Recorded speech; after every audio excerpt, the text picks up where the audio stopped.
Antakya Belediyesi Fen İşleri Müdürlüğü ekipleri şehir genelinde çeşitli kurumlarca yapılan kazı çalışmaları sonrasında bozulan yollarda onarım çalışması gerçekleştirmeye devam ediyor.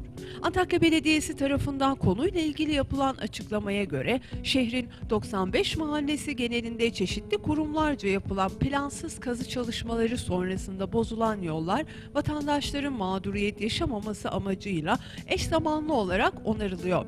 Onarım çalışmaları kapsamında son olarak Saraykent Mahallesi 311. Sokak, Altınçay Mahallesi 3. Çıkmaz Sokak, Altınçay Mahallesi 15. Sokak ve Esenlik Mahallesi 34. Sokakta parke onarım çalışmaları gerçekleştirildi.